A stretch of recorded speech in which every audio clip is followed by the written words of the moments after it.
오늘도 우리 하나님이 저와 여러분에게 복을 주시고 은혜 주시는 복된 주일, 은혜의 한 주간 되시기를 먼저 주님의 이름으로 간절히 축원드립니다. 세상에서 모두가 좋아하는 말 가운데 복이란 단어가 있습니다. 누구나 복 받기를 원하지 벌 받고 저주 받고 싶은 사람은 아무도 없을 것입니다. 여러분 중에 하나님께 벌 받으려고 아침부터 일찍 교회 오신 분은요, 아무도 없으실 것입니다. 남녀노소 누구나 복을 받기를 원합니다. 제가 생각할 때 특히 우리나라 사람들은 복에 민감한 것 같습니다. 아마도 지난날에 못 먹고 못 살았기 때문에 그래서 이 복이란 단어에 더 어쩌면은 집착하는 그런 모습을 볼 수도 있습니다. 눈에 자주 보이고 자주 말하면은 심지어 없는 복도 생긴다고 여깁니다. 그래서 한자의 복자를 보이는 곳마다 새겨놓은 걸 보게 됩니다.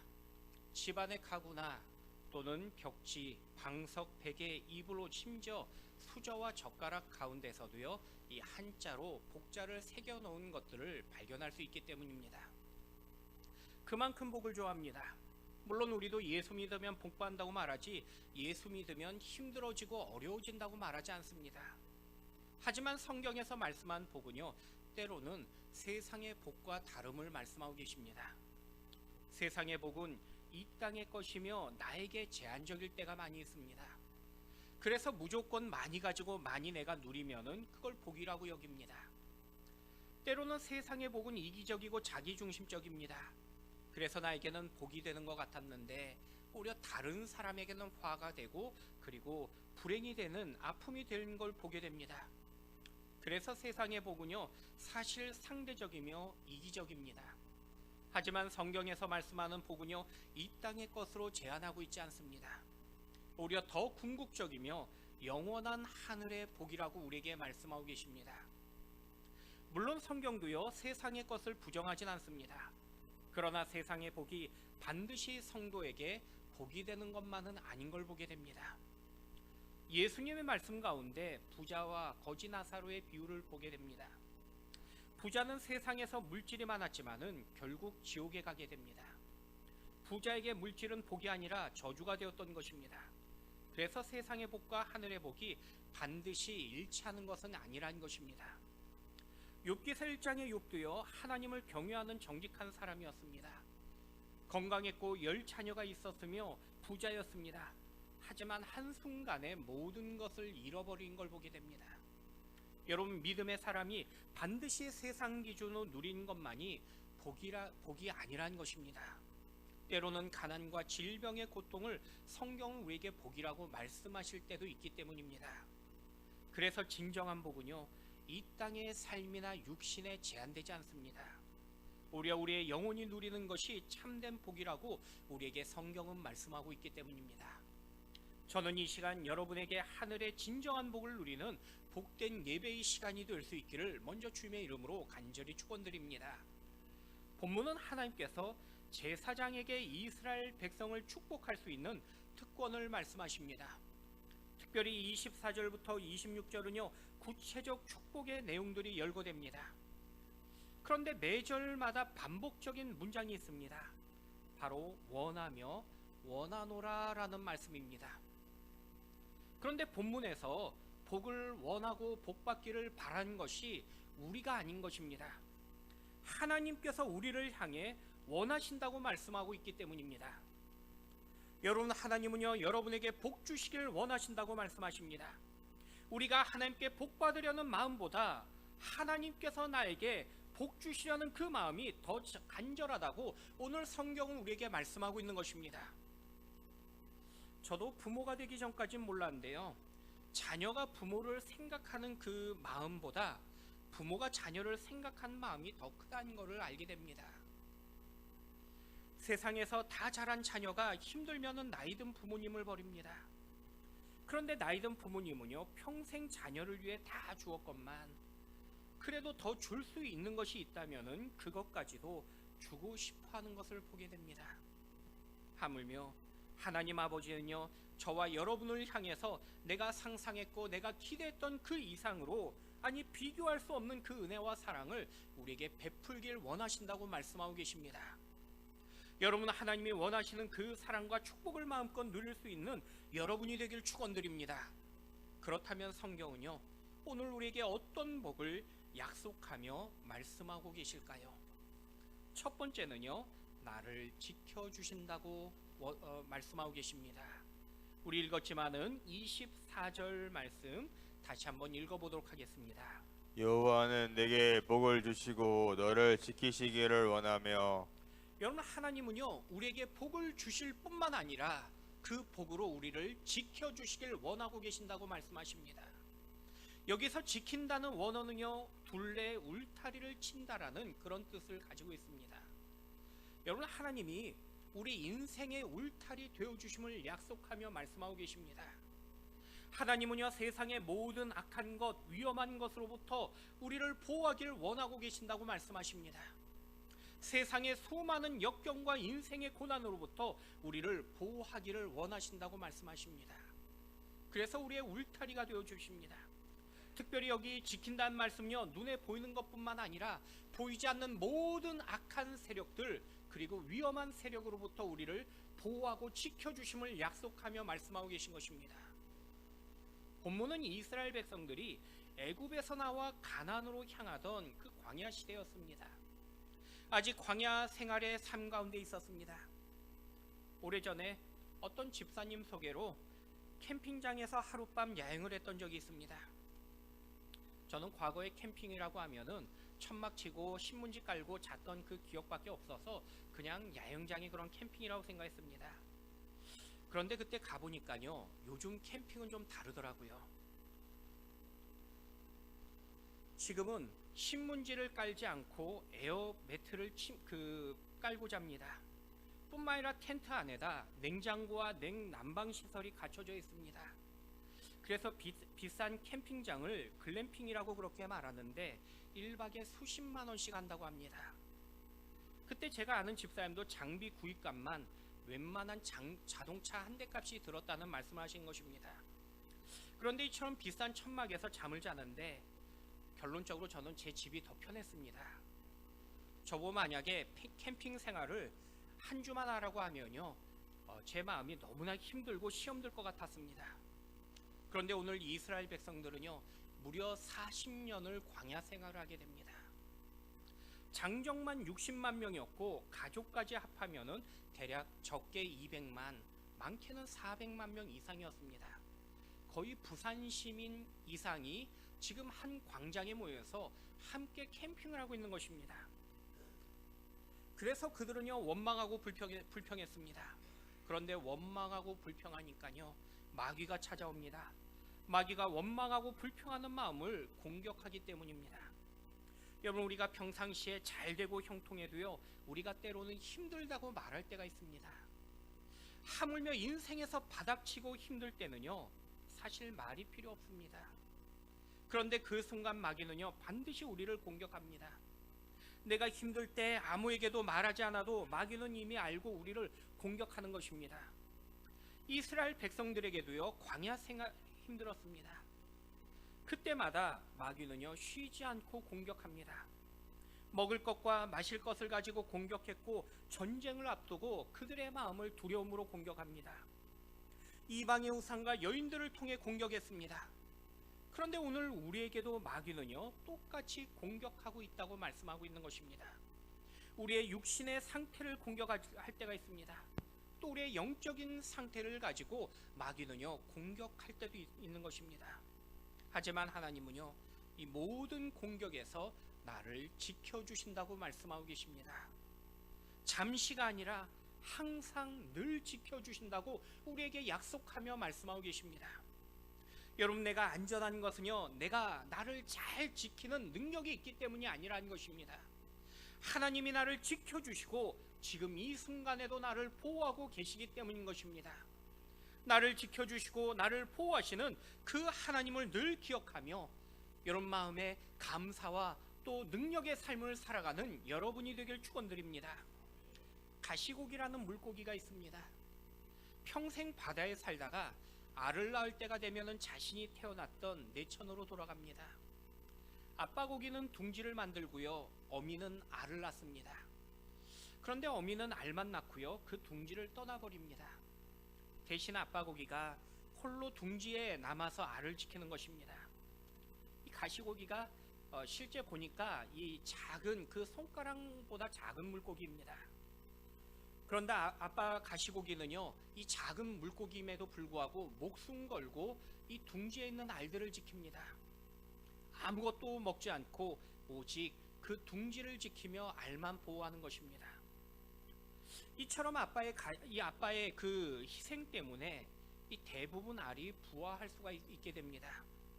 그런데 알에서 태어났던 이 새끼 가시고기가 제일 먼저 먹는 음식은 자기를 지키고 보호하는 그 아빠의 살을 뜯어먹는 것입니다. 새끼들은요, 지금까지 자신을 지켜준 아빠의 살을 뜯어먹고 그리고는 그 힘을 얻고 먼 바다로 떠나게 됩니다. 어른들 말씀에 내리사랑이라고 말씀들 하십니다. 누가 가르쳐주지 않아도요, 부모는 자식을 지키기 위해 모든 것을 희생합니다. 여러분, 우리 예수님이 그러셨습니다. 죽어가는 우리를 살리기 위해 우리 대신 이 땅에 오셨습니다. 나를 위해 아무 죄 없으셨던 예수님은 십자가에서 대신 죽으십니다. 그리고 부활하고 승천하셔서 여전히 나를 지켜주신다고 말씀하고 계십니다. 어제나 오늘도 항상 지켜주시는 그 하나님으로 인하여 우리는 마음의 담대함을 누릴 수 있는 것입니다.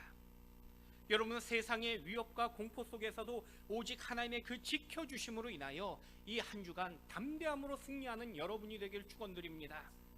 여러분, 내가 나를 지키고요, 내가 나를 보호하는 것은요, 한계가 있는 걸 보게 됩니다.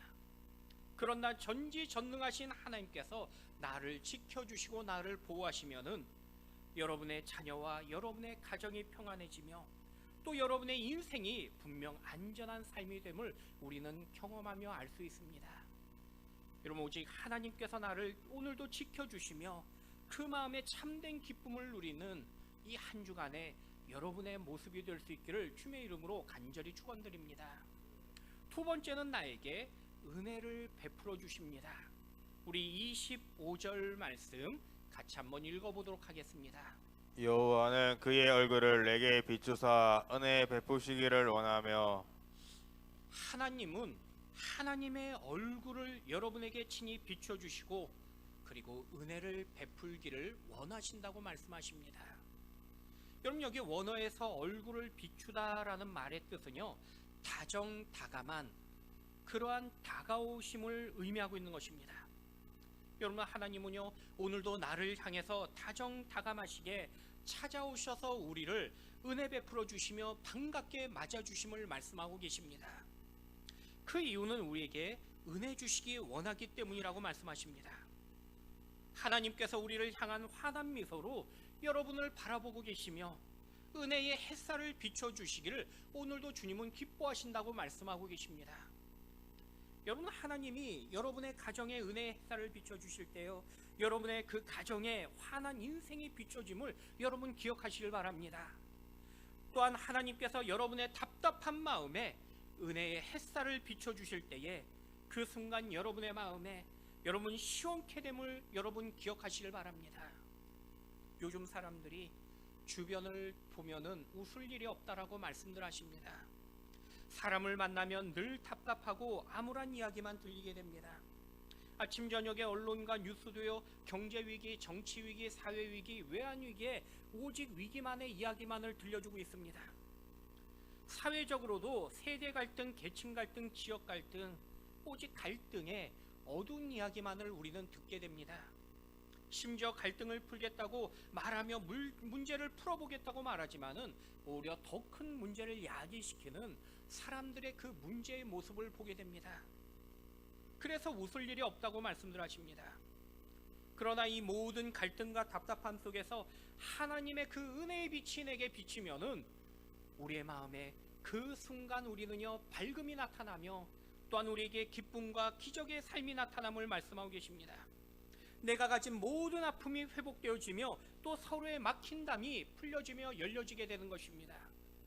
여러분, 은혜의 빛이 내게 비춰지면요, 내 모든 문제가 치유되고 해결되어질 거라고 성경은 말씀하고 계십니다. 전에는 자신의 방법, 자신의 그 뜻을 쫓아서 모두가 각자 해결하고 살아왔는데 은혜의 빛이 비춰지면은 내가 먼저 내 자신의 그 생각을 내려놓게 되는 것입니다. 은혜의 빛이 우리에게 비춰질 때 내 모든 주장이 사라지게 되는 것입니다.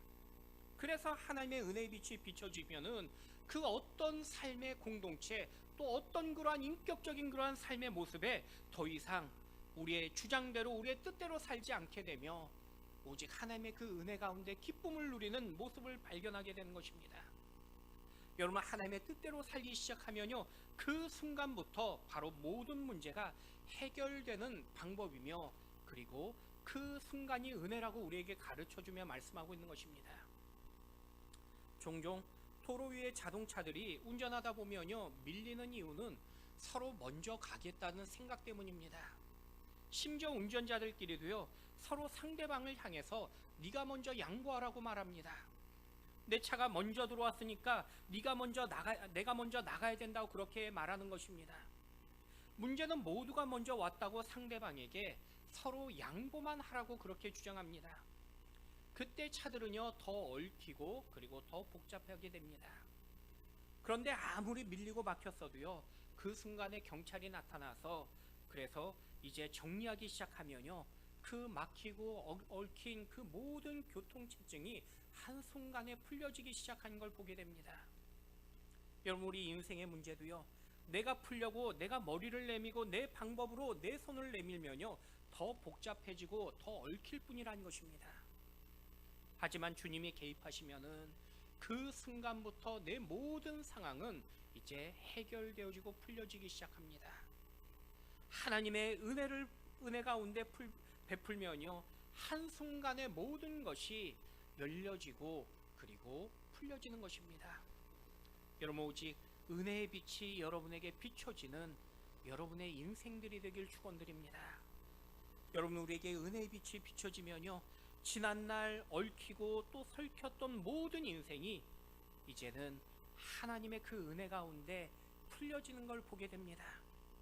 과거에는 나를 위해 살았던 인생이 은혜의 빛이 비춰진 순간 이제는 하나님의 영광을 위해 살기 때문입니다.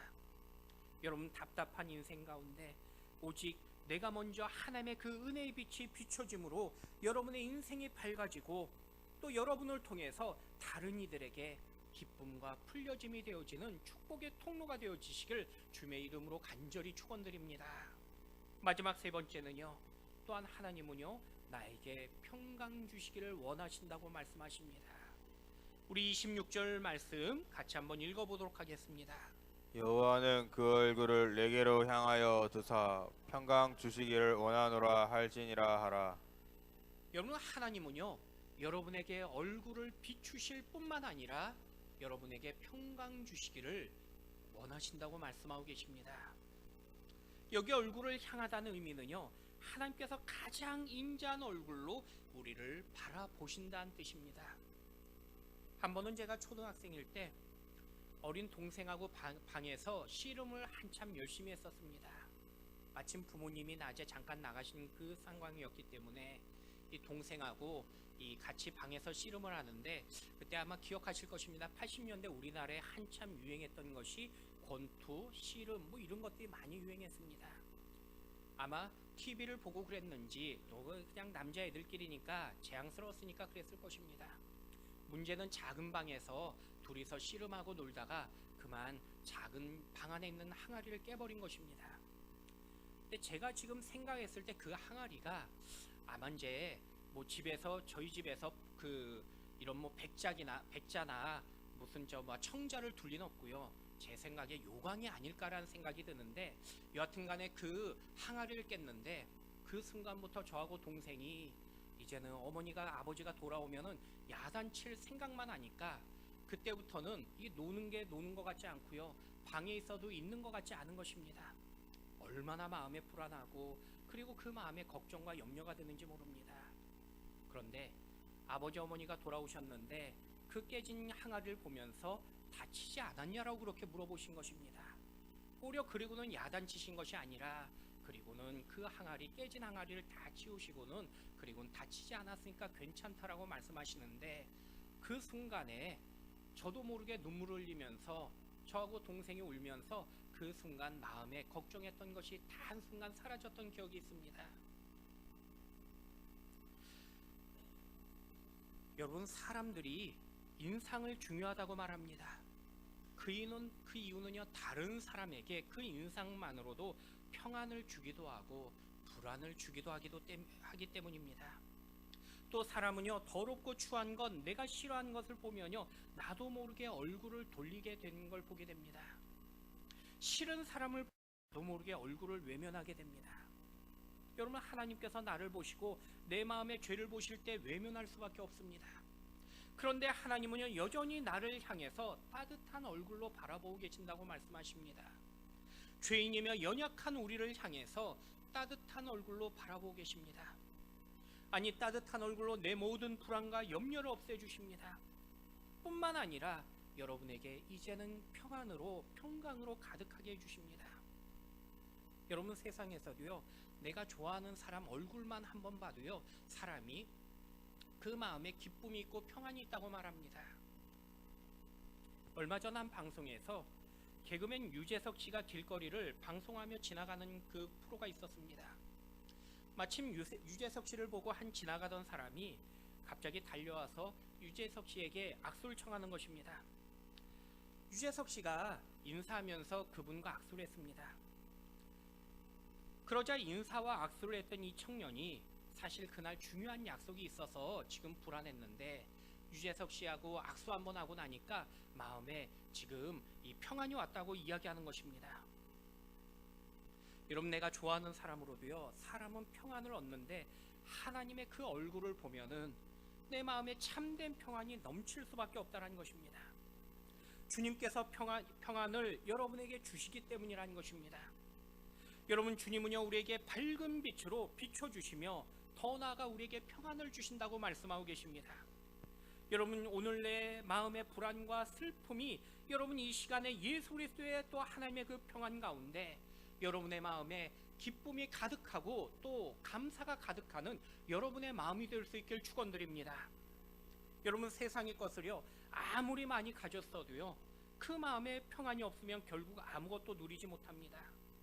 하지만 하나님은요, 우리에게 먼저 평안을 베풀어 주신다고 말씀하십니다. 염려하지 말고 근심하지 말라고 말씀하고 계십니다. 하지만 마귀는요, 지금도 안 될 것, 실패할 것을 말하면서 오직 염려하고 근심에 빠지도록 우리에게 공격하고 있습니다. 하지만 그래서 마귀의 유혹에 여러분 우리가 빠지면요, 근심하고 염려할 수밖에 없다는 것입니다. 사실 돌아보면 아무것도 아닌 일에 우리가 얼마나 많이 염려하고 근심하는지 모릅니다. 문제는 나에게 염려가 찾아오면요, 기도의 문까지 닫혀버립니다. 염려하느라 기도하지 못하고요, 기도하지 못하니까 더 큰 염려에 빠져버린 것입니다. 결국 기도 없이 염려하면서 내 입술에 어느 순간에 원망과 불평만이 가득하게 되는 걸 보게 됩니다. 아니, 원망하고 불평하니까요, 감사가 사라져버리고요, 하나님의 그 평강과 은혜를 잃어버리게 되는 것입니다. 여러분, 우리의 일상에서 마음에 염려가 생기고 평강이 사라질 때 나를 생각하시고 나를 바라보고 계신 그 하나님을 기억하시며 여러분의 마음에 평강이 가득해지기를 주님의 이름으로 간절히 축원드립니다.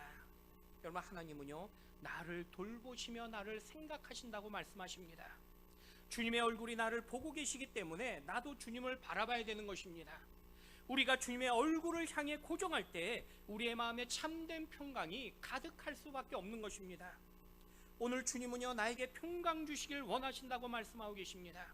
나에게 밝은 얼굴로 바라보심으로 평강을 주신다고 말씀하며 약속하신 것입니다. 여러분, 다시 한번 하나님이 나를 향하여 바라보시고 그 바라보심으로 인하여 날마다 내 마음에 참된 평강이 넘치는 여러분이 될 수 있기를 주님의 이름으로 간절히 축원드립니다. 보통 미국이 세계에서 가장 살기 좋은 국가라고 말씀들 하십니다. 그래서 한때 아메리카 드림이라는 말씀을 하시면서 우리나라에서 많이 이민들을 가셨습니다. 그러나 사실 미국은요, 총기 위험 국가 중에 한 나라이기도 합니다. 실제 통계를 보면요, 과거 이라크 전쟁에서 죽었던 미군 수보다 미국 내 총기 사고로 죽는 수가 더 많은 숫자를 보게 됩니다. 안전한 국가라고 말하지만은 사실 위험한 국가가 바로 미국입니다. 우리 교회에서 후원하는 남수단 이종호 선교사님이 저와 함께 미국에서 공부할 때였습니다. 여름방학에 선교사님이 한인마트에서 일할 때였는데 하루는 흑인이 가게에 갑자기 들어와서 계산대에서 일하는 종업원을 권총으로 쏴 죽인 것입니다. 마침 선교사님은요, 이 안쪽 진열대에서 물건을 진열하고 있었기 때문에 아무 사고 없이 그날 잘 지나갔습니다. 그럼에도 선교사님이 저보고 그날 함께 일하는 분이 총 맞아 죽었는데 얼마나 깜짝 놀라고 무서운지 몰랐다는 말씀하신 것입니다. 경찰이 총 쏜 사람을 잡았습니다. 그런데 죽인 이유가 전날 자기를 그 종업원이 무시했기 때문에 죽였다는 것입니다. 그런데 황당한 것은 그 가게가 이교대라는 것입니다. 다시 말씀드리면 전날에 일한 분하고 오늘 일한 사람이 다른 것입니다. 그냥 비슷하게 생겼다고 어제 일한 사람 대신 오늘 대신 총 맞아 죽은 것입니다. 그런데 제가 미국 유학 시절에 그런 이야기들을 얼마나 많이 들었는지 모릅니다. 그런데 그럼 미국에서 저희 딸이 지금도 혼자 살고 있습니다. 미국에 있는 딸아이에게 매일 전화를 받고 전화를 합니다. 제가 늘 안전도 확인하고요, 건강도 체크합니다. 이번에도 한국에서 필요한 것들이 있다고 해서 미국에 보내주려고 열심히 준비하고 있습니다. 그런데 부모로서 할 수 있는 것이 간혹 이것뿐이란 생각이 들 때가 참 많이 있습니다. 부모로서 이미 경험해서 많이 아는 것 같고 또 그곳에 살아봤기 때문에 도움도 될 것 같은데, 그런데 사실 할 수 있는 것이 별로 없을 때가 더 많이 있더라는 것입니다. 오히려 염려와 근심만 더할 뿐입니다. 그런데 육신의 부모는 할 수 없지만은 우리 하나님 아버지는요, 저보다 더 많은 것들을 일하고 계심을 늘 경험하고 체험하게 됩니다. 그리고 부모인 제가 생각했던 것보다 더 저의 딸에게 잘해주고 계신 것을 늘 저의 딸의 간증을 통해 듣게 됩니다. 요즘 아시다시피 미국 정부가 외국인에게 강압 정책을 써서 주변의 많은 지인들이 간혹 저에게 전화 주셔서 딸은 아직 안전하냐고 물어들 보십니다. 사실 저도 얼마 전까지 걱정돼서 죽을 뻔했습니다. 저의 딸은요, 연초에 미국에 거주할 그 신분 비자가 다 끝났습니다. 다행히 주변에 또 도움을 받고 대학원에 진학해서 학생 비자로 계속 거주하면서 또 회사에서도요, 인턴으로 계속 근무할 수 있도록 회사가 특별히 배려해 줬습니다. 덕분에 LG에서 여전히 잘 근무하고 있습니다. 문제는 공부하면서 인턴으로 일하는 것이 쉽지 않은 것입니다. 이미 월급도 3분의 1 이상 줄었고요. 더불어 학비와 비용은 더 많이 나가게 된 것입니다. 지금 상황에서 부모로서 할 수 있는 일이 그냥 대출 받아서 좀 더 보내주는 그 길밖에 없었습니다. 그런데 문제는 제가 아무리 대출을 받아도 제 도움으로는 한계가 있는 것입니다. 그런데 지난달에 제 딸이 근무하는 그 회사 인사과에서 하은이에게 정규직으로 전환하라는 연락이 온 것입니다. 사실 연초에는 학생으로 인턴도 할 수 없다고 해서 기적처럼 회사에 남고 일할 수 있게 된 것인데, 이제는 인사과에서 갑자기 정규직으로 전환해 주겠다고 그렇게 저희 딸에게 연락을 해준 것입니다. 심지어 지금은요, 연봉도 올랐고 그리고 기간도 제한 없는 그러한 그 직원이 된 것입니다. 저는 단지의 생활비와 등록금만을 걱정했는데 하나님은 생각지 못한 방법으로 모든 것을 한순간에 해결해 주시고도 그리고 더 남는 은혜를 베풀어 주시더라는 것입니다. 얼마나 놀라운 기적이냐면요, 그 LG 그 지금 있는 회사에서 지금까지 그런 예가 한 번도 없이 하은이가 처음이라는 그런 이야기를 인사과 담당자가 말하더랍니다. 이 이야기를 들었던 저희 장인어른께서 저희 딸에게 아니 3,000명이나 된다는 그 큰 공장에서 어떻게 인턴 한 명을 챙겨주는 것이 너무나 신기하다면서, 야, 니네 엄마 아빠가 참 기도 많이 했나 보다라고 그렇게 말씀하신 것입니다. 그럼 내가 하면요, 내 능력밖에 안 되는 것입니다. 하지만 하나님이 하시면은 상상할 수 없는 기적이 일어나기 시작합니다. 내가 지키면 내가 지키는 동안에도 근심하고 염려할 수밖에 없지만은 하나님이 지켜주시면은 그 순간부터 내 마음에 참된 평안과 그리고 참된 기쁨이 넘쳐나게 됩니다. 여러분, 이것이 바로 하나님이 주시는 은혜의 축복이라고 우리에게 말씀하고 계십니다. 여러분, 하나님이 지켜주시고 여러분의 마음에 참된 평안을 베풀어 주시며 그 풍성한 은혜가 넘쳐나는 여러분의 삶이 되기를 주님의 이름으로 간절히 축원드립니다. 말씀을 맺겠습니다. 오늘 본문에서 이스라엘 백성들에게 하나님은요 복 주시길 원하신다고 말씀하고 계십니다. 모세와 대제사장 아론과 그의 아들들인 이스라엘 민족을 축복하라고 축복권을 주셨습니다. 그럼 오늘 하나님은요 여러분을 향해서 택하신 백성이며 또한 왕같은 제사장이라고 말씀하고 계십니다. 구약의 아론과 그의 자식들에게만 주셨던 축복이 아니라 오늘 믿음의 자녀들에게 모든 축복권을 주셨다고 말씀하고 있는 것입니다. 그런데 특별히 여러분이 모든 하나님의 복을 전하는 축복의 통로로서 우리가 기억해야 될 말씀을 결론적으로 이렇게 말씀하십니다. 우리 27절 말씀 같이 한번 읽어보도록 하겠습니다. 그들은 이같이 내 이름으로 이스라엘 자손에게 축복할지니 내가 그들에게 복을 주리라. 여러분, 하나님은요 하나님의 그 복이 세상의 방법이나 다른 이름으로 받을 것이라고 말씀하지 않습니다. 오직 하나님의 이름으로서만 받을 수 있는 복이라고 말씀하고 있기 때문입니다. 하나님은요 하나님 자녀에게 복을 주셨고 여러분을 통해 다른 사람이 복을 받게 하셨다고 말씀하고 있는 것입니다. 그 복은 오직 하나님의 그 이름으로 주신 것입니다. 그래서 복의 주체도 하나님 되시며 복의 내용도 하나님이라고 말씀하고 있는 것입니다. 여러분, 이 땅의 삶의 사람들은요 많은 복을 말합니다. 그러나 성경은 오늘 나의 하나님이 바로 복된 하나님이며 그리고 그 복의 내용이라고 우리에게 가르쳐주며 말씀하고 있는 것입니다. 여러분, 하나님은 바로 여러분에게 복 주시길 원하시며 복의 근원 되신다고 말씀하고 계십니다. 나를 지켜주시고 은혜 베푸시며 평안을 베풀어 주십니다. 여러분, 복의 근원 되신 그 하나님 때문에 이 한 주간에도 불안과 근심과 염려에서 벗어나서 오직 기쁨과 감사와 평안만이 넘치는 여러분의 은혜의 한 주간이 되시기를 주님의 이름으로 간절히 축원드립니다.